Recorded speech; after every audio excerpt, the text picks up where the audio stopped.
Everyone, இன்றைக்கி நம்ம பார்க்க போகிற தலைப்பு அம்பாய் எழுதின the forest. Welcome to the channel study with Shabnam Asif. இந்த வீடியோ யாரெல்லாம் லைக் பண்ணாமல் பார்த்துருக்கீங்களோ அவங்கள லைக் பண்ணிவிடுங்க, கமெண்ட் பண்ணிவிடுங்க, ஷேர் பண்ணிவிடுங்க, மறக்காமல் சப்ஸ்கிரைபும் பண்ணிவிடுங்க. அப்போ தான் இந்த மாதிரி நிறைய வீடியோஸ் உங்களுக்கு வரும். Introduction to the text. 2006 in a forest a deer, தமிழில் காட்டில் ஒரு மான். இந்த புக்கில் இருக்கிற கலெக்ஷனில் இருக்கிற ஒரு ஸ்டோரி தான் வந்து த ஃபாரஸ்ட், தமிழில் அத்தவி. இது வந்து லக்ஷ்மி ஹோம்ஸ்டோம்ன்றவங்களால் டிரான்ஸ்லேட் பண்ணப்பட்டிருக்கு இங்கிலீஷில். இந்த ஸ்டோரியோட ப்ரோட்டகனிஸ்ட் வந்து செந்திரு. அவங்க ஒரு மாடர்னான எஜுகேட்டடான உமனு.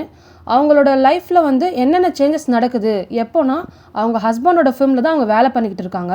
அந்த இடத்துல அவங்க வந்து டைம்லாம் பார்க்காம அவ்வளோ நேரம் வேலை பண்ணுவாங்களாம். இருந்தாலும் அவங்களோட ஃபிலிமில் வந்து அவங்களுக்கு ஒரு பார்ட்னர்ஷிப் அவங்க ஹஸ்பண்ட் தரலை. அதனால் அவங்க லைஃப்லலாம் என்னென்ன சேஞ்சஸ் ஆகிருக்கு. அவங்க அந்த மேரேஜ் விட்டு வெளியில் வந்து ஒரு ஃபாரஸ்ட்டில் வந்து ஜேர்னியை மேற்கொள்கிறாங்க. அந்த ஜேர்னியில் அவங்க வந்து அவங்க செல்ஃப் டிஸ்கவர் பண்ணுறதுக்காக அதை யூஸ் பண்ணிக்கிறாங்க. அப்போது அவங்க வந்து ட்ரைபல் உமன்ஸ், பழங்குடி பெண்களை வந்து 3 பேரை அங்கே பார்க்குறாங்க. அவங்கள பார்க்கும்போது இவங்களுக்கும் அவங்களுக்கும் நிறைய டிஃப்ரென்ஸ் இருக்குது. அவங்கக்கிட்டேருந்து இவங்க வந்து நிறைய லெசன்ஸை வந்து கற்றுக்குறாங்க. இந்த ஸ்டோரியில் வந்து ராமாயணத்தில் இருக்கிற சீதாவை வந்து கனெக்ட் பண்ணி செந்திரு வந்து பேசுகிறாங்க.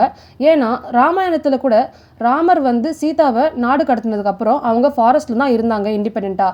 அதே மாதிரி தான் இந்த செந்திருவும் இப்போ வந்து வந்திருக்காங்க அவங்களோட செல்ஃபை டிஸ்கவர் பண்ணுறதுக்காக அப்படின்றாங்க. அது மட்டும் இல்லாமல் ராமாயணத்தை சீதாவோட பெர்ஸ்பெக்டிவ்லேருந்து, பாயிண்ட் ஆஃப் வியூவிலேருந்து அவங்க வந்து மாற்றி எழுதுகிறாங்க. அந்த கதையை திருத்தங்கள்லாம் செஞ்சு சீதாயனா அப்படின்னு எழுதுகிறாங்க.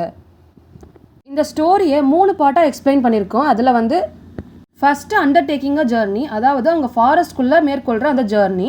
செகண்டு சிஸ்டர்ஹுட் ஆஃப் உமன்ஸ், அந்த 3 ட்ரைபல் உமன் கூட இவங்களுக்கு எப்படி ஒரு பாண்டிங் ஆகுது, சிஸ்டர்ஹுட் பாண்டிங் வருது அப்படின்றத எக்ஸ்பிளைன் பண்ணியிருக்காங்க. தேர்டு வந்து ரிவிஷனிங் சீதா, ராமாயணத்தில் இருக்கிற சீதாவோட கதையை மாற்றி அமைக்கிறது. அண்டர்டேக்கிங் அ ஜேர்னி பார்க்கலாம். இந்த ஸ்டோரியோட ப்ரோட்டகனிஸ்ட் செந்திரு. அவங்க வந்து திருமலை அப்படின்றவங்களை வந்து கல்யாணம் பண்ணியிருக்காங்க. அவங்க வாழ்ந்துக்கிட்டு இருக்க இந்த வாழ்க்கை வந்து அவங்களுக்கு ஏமாற்றத்தை தந்துருச்சு. ஏன்னா அவங்க ஒரு மாடர்னான விமன். அவங்களால வீட்டு வேலையும் செஞ்சுக்கிட்டு வெளியிலேயும் போய் நிறைய வேலைகள் அவங்களோட ஒர்க் பிளேஸ்லேயும் வேலை செய்ய முடியும் அப்படின்னு நம்புகிறாங்க.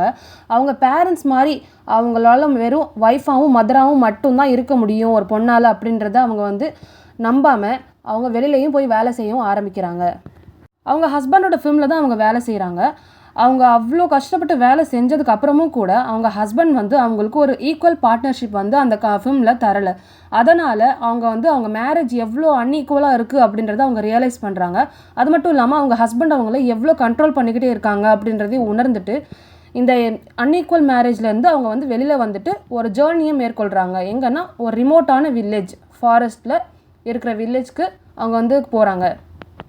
அந்த சுச்சுவேஷனில் செந்திரு என்ன சொல்கிறாங்கன்னா, என்னோடய கோல் என்னன்னு எனக்கு தெரியல, எனக்கு கோல் ஏதாச்சும் இருக்கா, நடுவில் ஏதாச்சும் தடைகள் வந்தால் என்னால் வந்து எதிர்த்து போராட முடியும், ஆனால் என்னோடய தேடலை என்னன்னு எனக்கு தெரியல, நான் எவ்வளோ தூரம் வந்திருக்கேன், இன்னும் தூரம் போகணுமா, என்னோடய உடம்புல இருக்கான பேர்டன் இன்னும் குறையவே இல்லையே, நான் இப்போ ரொம்ப லைட்டாக ஃபீல் பண்ணணும்னு நினைக்கிறேன் அப்படின்னு சொல்கிறாங்க. அவங்க காட்டுக்கு ஒரு ஜேர்னி போகிறது வந்து அவங்களோட ஃபேமிலிக்கு வந்து சுத்தமாக பிடிக்கல. அவங்க அதை எதிர்க்க ஆரம்பிக்கிறாங்க. அவங்க ஹஸ்பண்ட் திருமலை கூட என்ன சொல்கிறாங்கன்னா, ஹிஸ்ட்ரியில் கூட இது வரைக்கும் எந்த உமன்ஸும் இந்த மாதிரி காட்டுக்கு போனது இல்லை. ஏன்னா அது எல்லாமே வந்து ஆண்களுக்காக மட்டுமே செய்யப்பட்டது. ஆண்கள் மட்டும்தான் அவங்களோட ஃபேமிலியெல்லாம் விட்டுட்டு அவங்க வந்து வேட்டைக்கு போவாங்க, இல்லைன்னா பணத்துக்காக போருக்கு போவாங்க. தமிழில் என்ன சொல்கிறாங்கன்னா வானப்பிரஸ்தம்.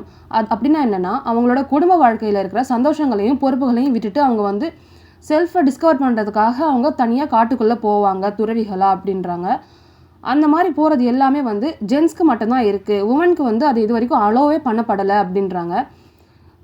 உமன்ஸோட வேலையே என்னென்னா அவங்க ஃபேமிலியோட நீட்ஸ் எல்லாத்தையும் ஃபுல்ஃபில் பண்ணுறது தான். அதனால அந்த ஜேர்னிக்கு அவங்க போகக்கூடாது. செந்திருக்கு அவங்க வீட்லேயும் சரி, அவங்க வேலை செய்கிற இடத்துலையும் சரி, அவங்க ஒரு அவுட் சைடராக தான் இருக்காங்க, வெளியாளாக தான் இருக்காங்க.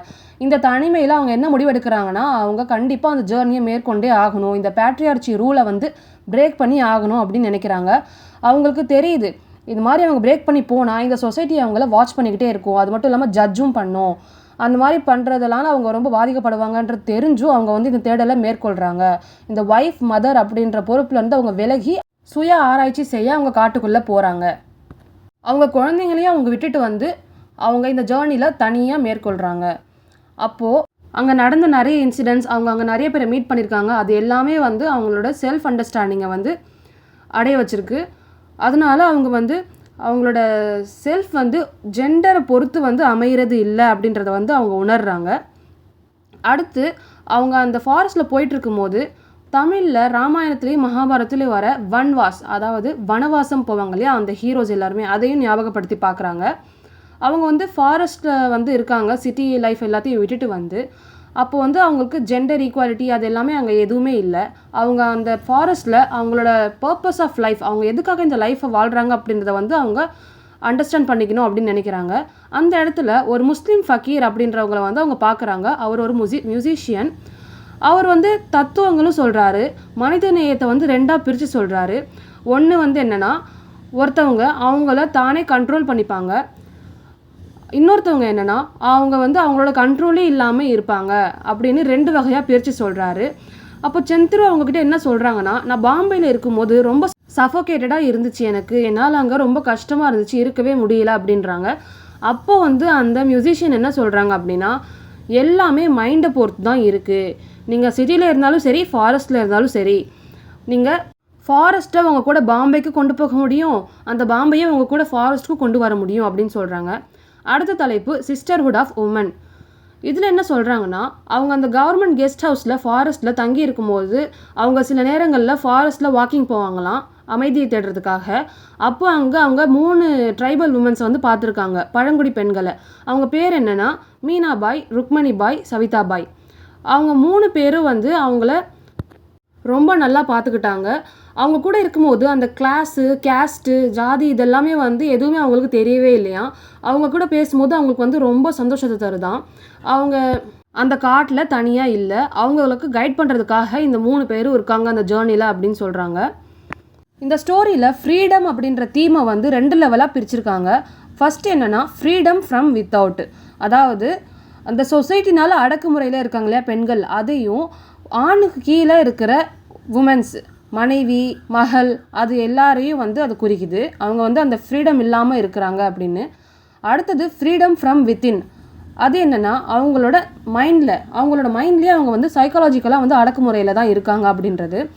செந்தூருக்கு வந்து அவங்க வந்து சொசைட்டினால் அடக்குமுறையில் இருக்காங்க அப்படின்றது வந்து அவங்க மேரேஜ்லேருந்து வெளில வரும்போதே அவங்களுக்கு தெரிஞ்சிருச்சு.